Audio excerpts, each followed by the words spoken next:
아멘.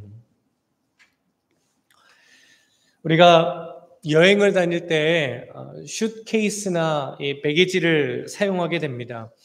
이 여행 가방을 만드는 한 회사가 있는데요. 이 회사는 지금까지도 이 여행 가방을 대표하는 이 브랜드를 만드는 한 회사로 평가를 받습니다. 이 회사는 1910년 28살에 제스 슈웨이더라는 사람이 세운 회사인데요. 이 회사에서 처음 만든 가방들이 참 많이 있더라고요. 우리가 흔히 얘기하는 007 가방이라고 하는 이 네모난 가방을 처음 만들었고, 그리고 이 배기지에 바퀴가 달린 가방을 처음으로 만든 회사라고 합니다. 그리고 지금도 우리가 많이 사용하고 있는 이 가방에서 이렇게 핸들을 쭉 뽑아서 이렇게 가방을 세워서 끌고 가는 그 가방을 처음 만난 회사가 바로 이 회사라고 합니다. 혹시 생각나는 회사 이름이 있으신가요?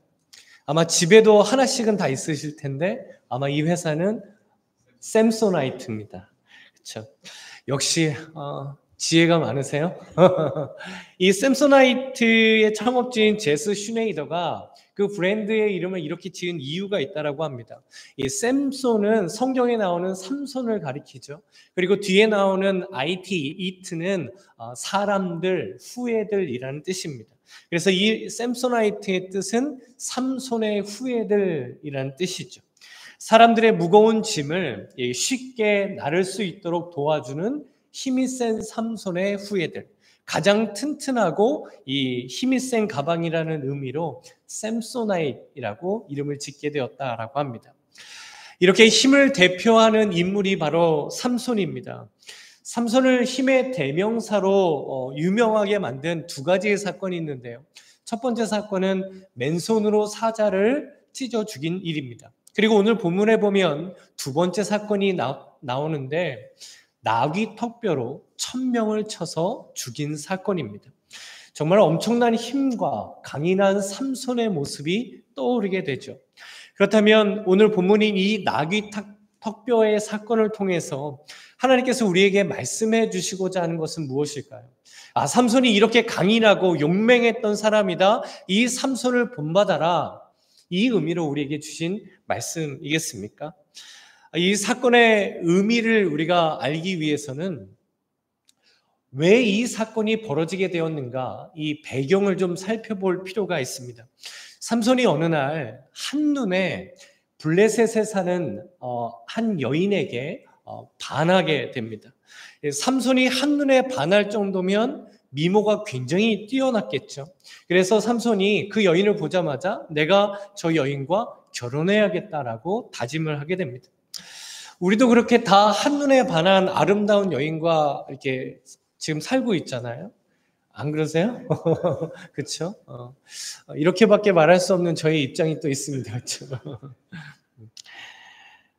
삼손은 부모님에게 내가 저 여인과 꼭 결혼해야겠다라고 했고, 그래서 그 여인이 살고 있는 블레셋의 딥나라는 도시에 있는 포도원까지 찾아가게 됩니다. 그 가는 길에 삼손이 사자를 만나요. 거기서 삼손이 맨손으로 사자를 찍어 죽이게 됩니다. 그리고 얼마 후에 삼손은 그곳을 다시 지나가다가 사자의 시체에 있는 꿀을 손으로 떠서 먹게 됩니다. 그리고 딥나에서 결혼잔치가 열리게 됩니다. 그때 삼손이 블레셋 사람들에게 한 가지 수수께끼를 내죠. 먹는 자에게서 먹는 것이 나고 강한 자에게서 단 것이 나온다. 이것이 무엇인가? 라는 겁니다. 이 삼손의 스토리를 잘 알고 있는 우리는 이 해답을 잘 알고 있죠. 사자의 시체에서 꿀을 먹는 것입니다. 하지만 이 스토리를 전혀 모르는 블레셋 사람들에게 이 답을 찾는 것은 거의 불가능이었습니다. 기한을 7일을 주었는데 도무지 답을 찾을 수가 없으니까 블레셋 사람들이 삼손의 아내를 협박을 하기 시작을 하죠. 그래서 그 삼손의 아내가 삼손에게서 그 해답을 알아내서 사람들에게 가르쳐 주게 됩니다. 그런데 나중에 이 사실을 안 삼손이 너무너무 분노하면서 아스글론이라는 곳에 가서 30명을 다 쳐서 죽이게 됩니다. 그리고 그곳에서 빼앗은 물건을 가지고 수수께끼에 내기에 걸었던 물건을 주게 되죠. 그리고 너무 화가 나서 아내고 결혼잔치고 뭐고 다 내팽겨치고 다시 자기 집으로 돌아가 버립니다. 그런데 삼손이 집에 가서 곰곰이 생각해 보니까 그 자신이 한눈에 반했던 딥나 여인을 잊을 수가 없는 거예요. 그래서 다시 그 여인의 집으로 돌아왔습니다. 그런데 그때 장인에게 정말 충격적인 소식을 듣게 되죠. 그 장인이 삼손에게 나는 너가 우리 딸이 싫어서 집으로 가버린 줄 알았다. 그래서 다른 블레셋 사람에게 아내로 주게 되었다라는 겁니다. 그러면서 그 여동생이 있는데 그 여동생을 부인으로 삼아라라는 거죠. 삼손은 그 순간 끓어오르는 분노를 참지를 못합니다. 그래서 여우 300마리를 잡아가지고요, 꼬리를 서로 묶어요. 그리고 그 꼬리에 불을 붙입니다. 꼬리에 불이 붙으니까 이 여우들이 막 사방군데로 돌아다녔겠죠. 그러자 이 여우 꼬리에 붙어 있던 그 불들이 블레셋 사람들이 1년 동안 지었던 곡식단, 포도나무, 감람나무에 옮겨 붙게 됩니다. 1년 동안 농사가 싹 타버렸어요. 포도나무와 감람나무가 불이 붙어서 몇 년 동안 그 열매를 먹지 못하게끔 되어버렸습니다. 엄청난 피해가 생긴 것이죠. 당연히 블레셋 사람들은 도대체 이 일을 누가 했는가 범인 색출에 나서게 됩니다. 그리고 그 범인이 삼손이라는 것을 알고, 그리고 삼손이 왜 이 일을 하게 되었는지 그 빌미를 제공한 것이 장인과 그의 딸이라는 것을 알게 되죠. 그래서 블레셋 사람들은 아주 잔인하게 그 장인과 그 딸을 불태워 죽여버리게 됩니다. 이 장면은 당시 블레셋이 얼마나 폭력적이고 비인간적이었는가를 분명하게 보여주는 장면이죠. 이들은 결혼잔치에 함께 초대되었고 축하해주고 함께 즐기던 마을 사람들이었습니다. 그런데 자신들에게 피해가 생기니까 가차없이 폭력적으로 자신들의 힘을 사용한 것이죠. 하나님이 없는 삶의 원리가 이렇게 힘의 논리, 철저한 자기중심적 논리라는 것을 분명하게 보여줍니다. 그런데 더 심각한 문제는 블레셋은 이방 민족이었지만 이스라엘도 그 이방 민족과 똑같았다라는 겁니다. 엄청난 피해를 본 이 블레셋 사람들이 분노하면서 유다와 전쟁을 하려고 진을 치게 됩니다. 유다 지파가 깜짝 놀랐죠. 그래서 왜 우리와 전쟁을 하려고 하느냐 묻자 삼손의 스토리를 들려줍니다. 그래서 삼손이 우리에게 이렇게 피해를 입혔으니까 우리가 너희에게 복수를 하려고 한다. 그래서 전쟁을 하는 것이다 라고 말해줍니다. 그렇다면 이 말을 들은 유다 지파는 어떻게 반응을 해야 했을까요? 야, 삼손은 우리 민족이야. 우리 지파야. 그러니까 우리를 삼손을 내어줄 수는 없어. 전쟁을 해야 할 것 같습니다. 그런데 오히려 이 유다 지파가요, 삼손을 붙잡아서 블레셋에게 넘겨주게 됩니다. 왜 그랬을까요? 당시 이스라엘 안에는 공동체 의식, 동족 의식이 완전히 깨어져 버린 영적인 암흑시기였기 때문입니다. 자기들에게 손해가 될까봐, 블레셋을 통해서 조금이라도 불이익을 당할까봐 그들은 삼손을 직접 잡아서 끈에 꽁꽁 묶어서 블레셋에게 넘겨주었던 것이죠. 이것이 오늘 본문의 배경입니다. 이렇게 동족에게 붙잡혀서 밧줄로 묶인 채 삼손은 블레셋에게 끌려왔습니다.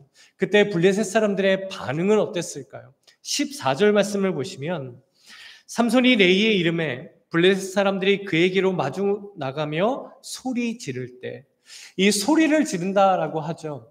여기서 이거는 단순히 소리를 지르는 것이 아니라 주로 전쟁을 시작할 때 군사들이 내는 소리, 아니면 전쟁에서 승리하고 돌아온 그 군사들을 향해서 외치는 소리라는 의미입니다. 자신들이 삼손을 잡았고 이 삼손에 대해서 우리가 완전히 승리했다라고 하며 지금 환호성을 지르고 있는 것이죠. 삼손의 마음이 어떻겠습니까? 진짜 비참했고 버림받은 것 같았고 고통스러웠을 것입니다. 이런 상황 가운데 삼손에게 갑자기 놀라운 일 한 가지가 일어나게 됩니다. 그 놀라운 일이 일어난 두 장소가 나오는데요, 라맛 레히라는 곳과 에낙 고레라는 곳입니다. 그런데 본문에 보면 이 두 장소는 서로 다른 장소가 아니라 같은 장소입니다. 하지만 삼손에게 있어 라맛 레히와 에낙 고레는 영적으로 완전히 다른 장소가 됩니다.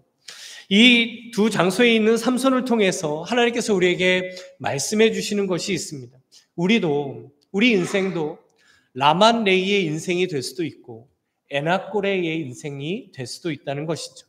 라만레이에서 삼손이 하나님을 바라본 것과 에나꼴에 있는 삼손처럼 하나님을 바라본 것, 그것이 완전히 다를 수 있다는 것입니다. 먼저 라만레이에 있는 삼손처럼 하나님을 바라보는 신앙이 무슨 신앙인지 한번 살펴보죠. 14절 말씀을 보시면 삼손이 레이의 이름에 블레셋 사람들이 그에게로 마주 나가며 소리 지를 때 여호와의 영이 삼손에게 갑자기 임하심에 그의 팔 위에 밧줄이 불탄 삼과 같이 그의 결박된 손에서 떨어진지라. 여호와의 영, 그러니까 성령님께서 갑자기 삼손에게 임하셨습니다. 삼손이 간구한 것도 아니에요. 하나님, 나에게 힘을 좀 주십시오. 내 비참함을 불쌍히 여겨주십시오. 이렇게 하나님의 은혜를 받을 준비를 한 것도 아닙니다. 갑자기 하나님께서 성령님을 통하여 임재해 주신 것이죠. 갑자기 삼손에게 임하셨다는 것은 하나님의 전적인 주권을 통해서 삼손에게 힘과 능력을 주고 계신다는 것을 말씀해 주시는 것입니다. 그러니까 앞으로 나타나게 될 삼손의 힘, 삼손의 능력은 삼손 스스로 생겨난 것이 아니라 하나님으로부터 왔다라는 것을 말씀해 주시는 것이죠. 그때 삼손에게 정말 놀라운 일들이 이제 일어나기 시작을 하죠. 힘이 솟아납니다. 자신을 묶고 있던 그 밧줄을 아무것도 아닌 것처럼 끊어버려요. 그리고 블레셋 사람들을 향한 엄청난 복수를 시작하게 됩니다. 그런데 그 복수국 가운데 지금 삼손이 가지고 있는 신앙이 어땠는지가 여지없이 드러나게 됩니다. 15절 말씀을 보시면 삼손의 응징이 이렇게 나옵니다. 삼손이 나귀의 새 턱뼈를 보고 손을 내밀어 집어들고 그것으로 1000명을 죽이고, 지금 삼손이 상대하고 있는 1000명은 그냥 그저 그런 딥나에 살던 동네 사람들이 아니었습니다. 지금 유다와 전쟁을 벌이기 위해서 온 블레셋 군사들입니다. 그 군사들 1000명을 나귀 턱뼈 하나를 들고 전부 쳐서 죽였던 것이죠. 그래서 이 장면만 보면 삼손이 정말 하나님께서 주신 놀라운 능력으로 블레셋 군대를 다 이겼구나, 무찔렀구나. 이 삼손이라는 사람이 참 용맹하구나, 참 힘이 세구나, 충분히 생각될 수 있는 장면입니다. 그런데 정말 그랬을까요? 15절에 보면 삼손이 손에 든 것을 이렇게 말씀하시죠. 나귀의 새 턱뼈라고 합니다. 그냥 나귀의 턱뼈라고 할 수도 있는데 왜 나귀의 새 턱뼈라고 하신 것일까요? 여기 새 턱뼈라는 원어적인 뜻을 보면 신선한 턱뼈, 갓 생긴 싱싱한 턱뼈라는 뜻입니다. 그러니까 죽은 지 얼마 안 된 나귀의 턱뼈, 아직 피가 마르지 않은 턱뼈를 삼손이 보고 손에 들었다라는 뜻이 되죠. 그런데 이렇게 새 나귀 턱뼈를 잡기 위해서 삼손이 반드시 해야 하는 일이 있죠. 그것은 나귀의 시체를 만져야 되는 일입니다. 삼손은 나실인이었어요. 이 나실인이 지켜야 할 규례들이 많았는데 그 중에 시체를 만지지 말라라는 하나님의 말씀이 있었습니다. 하지만 지금 삼손에게는 시체를 만지지 말라라는 그 말씀은 전혀 상관이 없는 거죠. 그저 자기가 블레셋 군인들과 싸울 수 있는 도구만 얻을 수 있다라면 시체에 손을 대든 말든 나실인으로서 하나님의 말씀을 어기든 어기지 않든 아무 상관없는 인생을 사는 것입니다. 하나님의 영이 분명 삼손에게 강권적으로 임했습니다. 그렇게 삼손은 하나님께서 주시는 힘을 얻었지만 정작 자신의 손에는 하나님이 원하시지 않는 도구를 들고 있었던 겁니다. 라만레이에서 삼손은 이렇게 하나님의 말씀과 상관없이 자신이 들고 싶은 도구를 들고 복수국을 펼치는 인생이었습니다. 한번 생각해 볼까요? 만약 삼손이 그 나귀 턱뼈를 들지 않았으면 그 블레셋 사람들을 이기지 못했겠습니까? 결코 그렇지 않죠. 하나님께서는 삼손이 맨손으로라도 1000명을 다 죽이게끔 힘과 능력을 주셨습니다. 하지만 삼손은 마치 자신이 나귀 턱뼈를 가지고 자신의 힘으로 이겼다라고 생각을 하죠. 그래서 1000명을 다 무찌르고 난 다음에 이렇게 자화자찬하기를 시작을 합니다. 16절 말씀을 보시면 이르되 나귀의 턱뼈로 한 더미 두 더미를 쌓았으며 나귀의 턱뼈로 내가 1000명을 죽였도다 하니라. 지금 삼손의 말을 가만히 들여다보면 어디에도 하나님이 하셨습니다, 하나님의 능력으로 내가 승리했습니다, 전혀 보이지를 않죠. 뭐라고 하죠? 내가 나귀 턱뼈를 가지고 내가 1000명을 죽였다라는 겁니다. 그리고 그곳 이름을 라맛레이라고 짓습니다. 나귀 턱뼈의 산이라는 뜻인데요. 왜 이렇게 이름을 지었을까요? 온통 내가 잘해서, 내가 뛰어나서, 내가 나귀 턱뼈를 잘 선택하고 내가 잘 잡고 내가 잘 휘둘러서 이겼다라는 것입니다. 그 어디에도 하나님은 계시지가 않아요. 하나님이 보이시지가 않습니다. 자신이 하나님이 원하시지 않는 새 턱뼈를 잡은 것, 나시린의 그 규례를 어긴 것, 이것은 삼손에게 안중에도 없는 것이죠. 하나님은 온데간데 없고 내가 잘했다, 내가 뛰어났다, 내가 힘이 셌다, 온통 내가 했다, 지금 자화자찬하고 있습니다. 이렇게 자화자찬의 장소가 바로 라맛레히였고 그곳에서 삼손은 자화자찬의 인생을 살아가고 있었습니다. 그리스도인에게 자화자찬은 하나님을 인정하지 않는 인생의 가장 대표적인 모습입니다. 왜 그럴까요? 하나님께서 인도해 주시지 않았다면, 하나님께서 힘을 주시지 않았다면, 하나님께서 은혜를 주시지 않았다면 절대로 이루어질 수 없는 일임에도 불구하고 마치 내가 잘해서, 마치 내가 잘 선택해서, 마치 내가 뭔가를 잘 이루어서 얻어낸 결과처럼 생각하기 때문입니다. 이렇게 자화자찬은 우리가 하나님이 없이도 살아갈 수 있다라고 생각하게 만드는 아주 위험한 것이 됩니다. 잠언 27장 2절에 보면 그래서 이렇게 말씀해 주세요. 타인이 너를 칭찬하게 하고 내 입으로는 하지 말며 외인이 너를 칭찬하게 하고 내 입술로는 하지 말지니라. 종종 이렇게 말씀하시는 분들을 만나게 됩니다. 물론 하나님이 도와주셨죠. 하나님이 힘을 주셨죠. 그런데 내가 얼마나 많이 고민한 줄 아세요? 내가 이것을 선택하기 위해서 얼마나 힘쓴 줄 아세요? 내가 이걸 선택해 보려고 정말 얼마나 많이 샅샅이 알아보고 정보를 찾고 노력한 줄 아세요? 이거는 정말 내가 생각해도 참 멋진 지혜였어요. 내가 이거를 할 수 있는 능력을 키우려고 내가 정말 노력했거든요. 이렇게 말씀하시는 분입니다. 물론 맞죠. 우리가 아무것도 하지 않으면 하나님께서도 아무 일도 하시지 않습니다. 그런데 이렇게 말하는 분들이 정말 잊고 있는 제일 중요한 것이 있습니다. 그 지혜를 주신 분이 하나님이시고 그 선택을 할 수 있도록 인도하시고 섭리하시는 분이 하나님이시고 그 생각을 하게 하시는 분도 하나님이시고 그 능력을 키울 수 있도록 노력하는 모든 것을 허락해 주신 분도 하나님이시기 때문입니다. 자화자찬의 인생을 사는 사람들의 한 가지 특징이 있어요. 자기가 생각하는 것이 무조건 맞고 남들이야 뭐라고 하든 자기 판단이 무조건 옳다라고 생각하며 사는 것입니다. 한국에서요, 이 영어를 직독직해하는 약간 유치한 유머가 유행했던 때가 있습니다. 제가 몇 가지 좀 소개를 드리려고 하는데요. 이렇게 넘겨주시면 나올 것 같아요. Happy birthday to you really 라는 겁니다. 이게 무슨 뜻일까요? 직독직해하면 잘났어 정말 이렇게 됩니다. 그렇죠? 그리고 do you understand은 무슨 뜻일까요?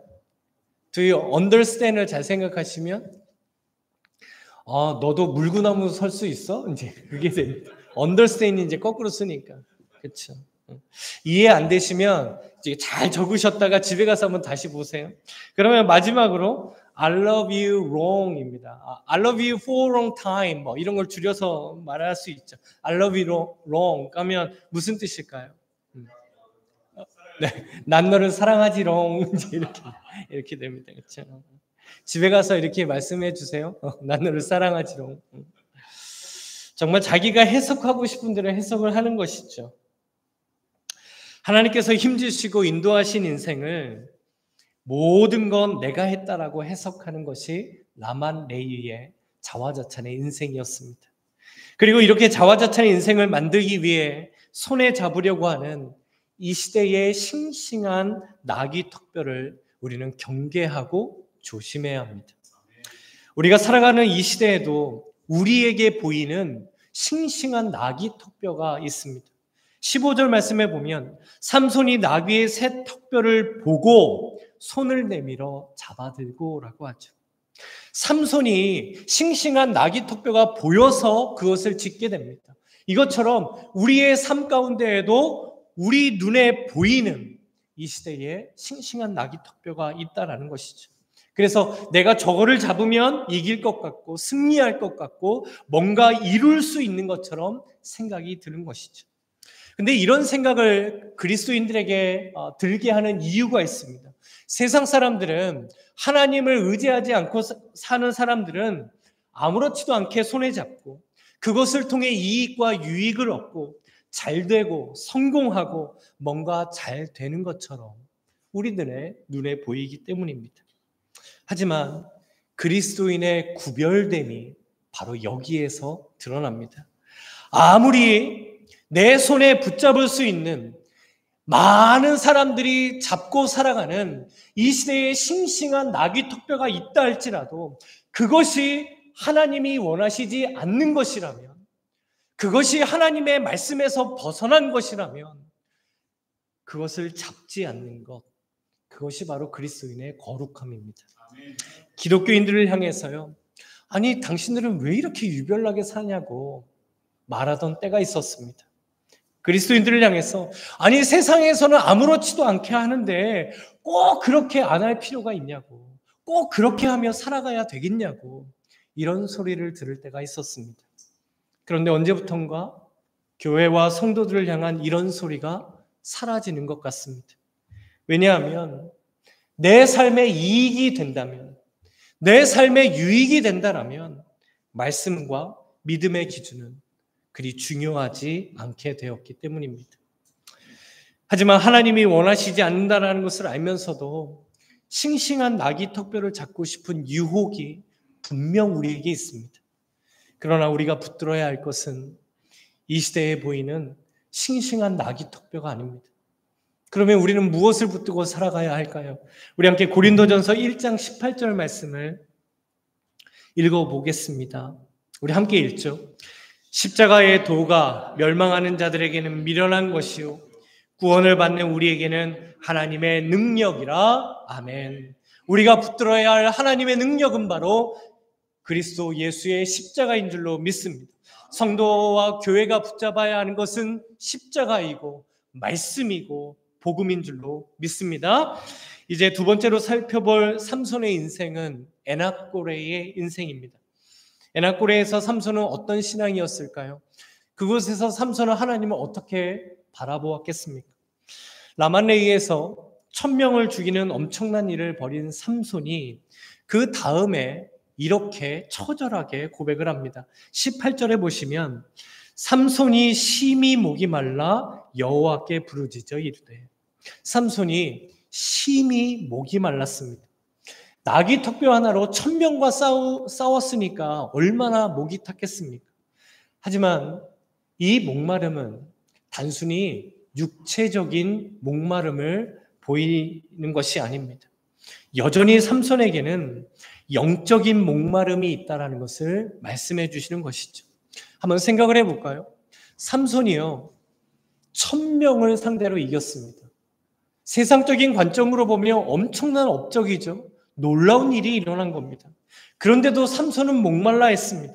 지금 엄청난 힘을 가지고 복수에 성공을 했습니다. 하지만 이런 일들을 아무리 많이 한다 할지라도 삼손의 영혼은 하나님으로 채워지지 않았기 때문에 계속해서 목마를 수밖에 없었다라는 것을 오늘 본문은 우리에게 말씀해 주시는 것입니다.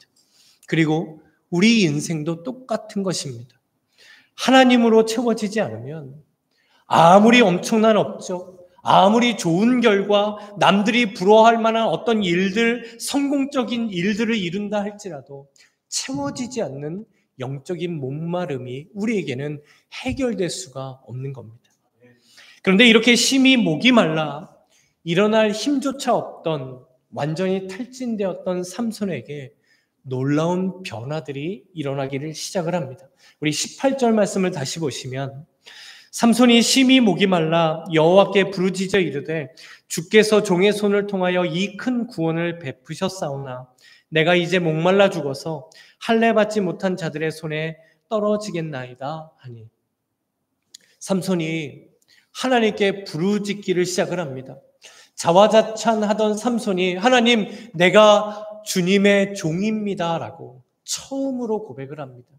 그리고 내 힘으로 이긴 것이 아니라 이 승리와 구원은 하나님을 통해 이루어진 것입니다 라고 하나님을 인정하게 되죠. 목말라 죽을 것 같으니까 삼손이 이렇게 하나님을 향해 부르짖게 된 것입니다. 주님 안에 사랑하는 성도 여러분, 하나님께서 때로는 우리를 목마르게 하실 때가 있습니다. 우리에게 그 목마름은 고난처럼, 고통처럼, 결핍처럼, 실패처럼 다가오는 것이 사실입니다. 하지만 그 목마름을 하나님께서는 하나님의 도구로 사용하실 때가 있습니다. 왜냐하면 그 목마름을 통해 우리가 하나님께 부르짖도록 하시고 우리가 하나님만을 바라보도록 하시기 위해서입니다. 우리가 무엇인가 목마르게 된다면 가장 먼저 해야 하는 것은 하나님께 부르짖는 것입니다. 왜냐하면 그 목마름은 하나님께서만 해결해 주실 수 있기 때문입니다. 주님 안에 사랑하는 성도 여러분, 혹시 인생 가운데 목마름이 있습니까? 아마 인생 가운데 목마름이 없는 인생은 없을 것입니다. 물질에 대한 목마름, 건강에 대한 목마름, 일터에 대한, 직장에 대한 목마름, 어떤 인간관계에 대한 목마름, 자녀나 배우자나 가정에 대한 목마름, 그리고 정말 많고 다양한 목마름이 우리 인생 가운데 있습니다. 그런데 그 목마름이 무엇이든 오직 하나님만을 통하여 그 목마름이 해결되는 줄로 믿습니다. 오늘 삼손의 목마름이 이 분명한 복음의 진리를 우리에게 말씀해 주십니다. 삼손이 죽을 것 같아 하나님께 부르짖었을 때 하나님께서 놀라운 은혜를 이제 삼손에게 베풀어 주시죠. 우리 19절 말씀을 함께 읽어보겠습니다. 하나님께서 베푸시는 은혜를 이 19절에서 확인하게 되는데요. 함께 읽죠. 하나님이 레이에게 한 우묵한 곳을 터뜨리시니 거기서 물이 솟아나오는지라 삼손이 그것을 마시고 정신이 회복되어 소생하니 그러므로 그 샘 이름을 에낙고레라 불렀으며 그 샘이 오늘까지 레히에 있더라. 아멘. 하나님께서 레히에서 물이 솟아나게 합니다. 조금 전까지만 해도 자기 능력인 것 마냥 나귀 턱뼈를 휘두르던 그곳에서 자화자찬하던 그곳에서 물이 솟아나게 하시고 삼손이 목말라 죽지 않도록 물을 주십니다. 이 물은 하나님께서 솟아나게 하신 물이고 이 물을 통해 삼손의 정신이 회복되고 소생되어지게 된 것이죠. 그런데 지금 삼손은요, 하나님의 일을 하다가 탈진한 것이 아닙니다. 하나님은 온데간데 없이 자신의 힘과 능력으로 자기 복수국을 펼친 것뿐입니다. 그러다 탈진이 된 삼손이죠. 하지만 하나님께서는 그 자격 없는 삼손을 위해 물이 솟아나도록 하십니다. 아무런 자격도 은혜도 받을 만한 모습이 아닌 삼손에게 하나님께서는 생명수가 솟아나도록 해 주셨던 것입니다. 주님 안에 사랑하는 성도 여러분, 삼손이 하나님을 통해 회복되고 소생한 후에 그곳 이름을 에낙고레라고 짓게 됩니다. 이 뜻은 부르짖는 자의 셈이라는 뜻입니다. 누가 부르짖는 자가 되었다라는 것일까요? 바로 자기 자신 삼손이 부르짖는 자가 되었다라는 것입니다. 하나님께서는 비록 자화자찬을 하다가 목마른 삼손이었지만 그가 하나님께 부르짖을 때 은혜를 베풀어 주셨습니다. 그래서 하나님의 은혜는 전적인 은혜인 것이죠. 성경을 보면 하나님께서 우리에게 주신 말씀 그 어디에도 너희가 은혜 받을 만하니까 내가 은혜를 준다. 너희가 복을 받을 만하니까 내가 너희에게 복을 주는 것이다. 너희가 내 자녀, 내 백성이 될 만하니까 내 자녀를 삼고 백성 삼아 주겠다. 이렇게 말씀하시지 않습니다. 하나님께서는 부르짖는 자, 구하는 자, 찾는 자, 두드리는 자가 되면 아무리 우리가 죄에 넘어졌다 할지라도, 우리가 아무리 교만으로 자화자찬하며 살았다 할지라도 우리 영혼을 불쌍히 여기시고 은혜를 베풀어 주시는 분이십니다. 결국 에낙고레는 부르짖는 자에게 하나님께서 은혜를 주시는 현장이었습니다. 주님 안에 사랑하는 성도 여러분, 라만레이의 인생은 자화자찬의 인생이었고 에낙고레의 인생은 하나님께 부르짖는 인생이었습니다. 그리고 중요한 사실은 우리의 인생은 라만레이의 인생이 될 수도 있고 에낙고레의 인생이 될 수도 있다는 것입니다. 주 안에 사랑하는 성도 여러분, 지금 어떤 인생을 살고 계십니까? 지금 내 인생은 자화자찬하며 입술로는 하나님의 은혜입니다, 하나님의 인도하심입니다라고 말은 하지만 정작 실제적인 삶에서는 내가라고 하며 살아가는 라만레이의 인생이겠습니까? 아니면 하나님께 부르짖으며 사는 에낙고레의 인생이겠습니까? 하나님께 부르짖으며 그때마다 베푸시는 하나님의 은혜를 경험하는 저와 성도님들 되시기를 주님의 이름으로 축복합니다. 성도와 교회가 이 에낙고레의 인생을 살 수밖에 없다는 것을 우리 말씀을 통해 확인해 보도록 하죠. 먼저 잠언 16장 9절 말씀인데요. 우리 함께 읽어보겠습니다. 사람이 마음으로 자기의 길을 계획할지라도 그의 걸음을 인도하시는 이는 여호와시니라. 아멘. 내가 인생을 계획하고 내가 내 인생을 준비하고 내가 내 인생을 잘 조율하며 살아가는 것 같지만 그 인생의 걸음을 인도하시는 분은 하나님이신 줄로 믿습니다. 이것이 바로 이 시대의 에낙고레의 신앙입니다. 그리고 부르짖는 신앙인으로 살아가기 위해서 꼭 마음에 새겨야 하는 말씀이 있어요. 우리 함께 고린도전서 15장 10절 말씀도 함께 읽어보죠. 함께 읽겠습니다. 그러나 내가 나된 것은 하나님의 은혜로 된 것이니 내게 주신 그의 은혜가 헛되지 아니하여 내가 모든 사도보다 더 많이 수고하였으나 내가 한 것이 아니요 오직 나와 함께 하신 하나님의 은혜로라. 아멘. 바울의 업적은 정말 대단한 것이었죠. 수많은 이들을 예수님께로 인도했고 교회를 세웠습니다. 그럼에도 불구하고 바울은 내가 한 것이 아니다. 삼손은 내가 했다라고 하잖아요. 바울은 내가 한 것이 아니고 모든 것이 하나님의 은혜라고 고백을 합니다. 내가 나된 것은 하나님의 은혜로 된 것이니 이것이 바로 이 시대 에낙고레의 신앙이며 부르짖는 인생입니다. 오늘 우리가 예배를 시작하면서 함께 부른 찬양에 보면 이런 가사가 있었어요. 너무 은혜가 됐는데 나는 주를 섬기는 것에 후회가 없습니다. 내가 걸어온 모든 시간 다 주의 은혜니 내가 걸어갈 모든 날도 주만 섬기며 살리 오직 예수 이름 부르며 살아가리니.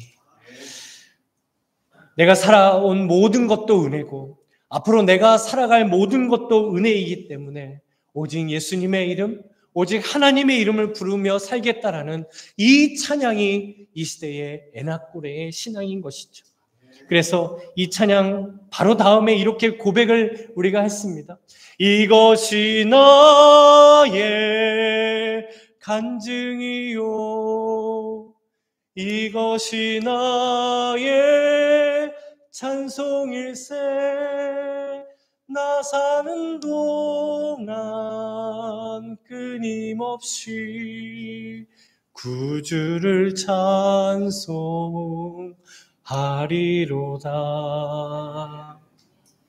내가 그리고 우리가 하나님을 부르짖을 때 하나님께서 은혜를 베푸셨고 모든 것이 하나님의 은혜였다라는 이 고백이 이 시간 저와 성도님들의 간증이 되기를 간절히 소망합니다. 주님 안에 사는 성도 여러분, 내 영혼이 목이 마른다면, 내 인생에 목마를 때가 있다라면 하나님께 부르짖으십시오. 혹시 내 손에 이 시대에 싱싱한 나귀 턱뼈를 붙잡고 자화자찬하며 살려고 하는 우리들의 모습은 없겠습니까? 가정에서, 일터에서 혹시 내 손에 주님의 십자가가 아니라, 말씀이 아니라, 복음이 아니라 싱싱한 나귀 턱뼈가 들려있지는 않겠습니까? 지금 나에게 있는 목마름을 위하여 우리가 해야 할 것은 하나님께 부르짖는 것입니다. 어떤 문제이든, 어떤 고난이 찾아오셨든, 어떤 인생의 목마름이 있으시든 하나님께 부르짖으십시오. 부르짖으면 하나님께서 은혜의 샘물이 우리 인생 가운데 솟아나게 하실 줄로 믿습니다. 우리 가정에 은혜의 샘물이 솟아나게 하실 것이고, 우리 일터에 은혜의 샘물이 솟아나게 하실 것을 믿습니다. 삼손을 회복시키셨듯이 하나님께서 회복시키시는 은혜, 소생시키시는 은혜를 우리에게 주실 줄로 믿습니다. 이렇게 하나님께 부르짖는 이 에나꼬레의 신앙을 가지고 살아가는 저와 성도님들 되시기를 주님의 이름으로 간절히 소망합니다. 그리고 우리 주손길 교회가 하나님을 향한 부르짖음이 있는 교회 되기를 간절히 소망합니다. 누군가 부르짖겠지, 이게 아니에요. 장로님이, 권사님들이, 집사님들이, 다른 성도님들이 부르짖겠지, 이게 아니라 우리가 함께 하나님께 부르짖는 공동체가 되기를 원합니다. 우리가 함께 하나님께 부르짖으면 하나님께서 반드시 우리 교회를 위한 에나꼬레의 샘물이 솟아나게 하실 줄로 믿습니다. 자화자찬의 라만네이와 같은 것은 우리 교회에서 모두 내려놓고 오직 하나님께 부르짖는 우리 주손길 교회 되기 원합니다. 그래서 우리 주손길 교회의 표어처럼 하나님의 형상과 생기를 소생시키는 교회가 우리 주손길 교회 되시기를 이 시간 주님의 이름으로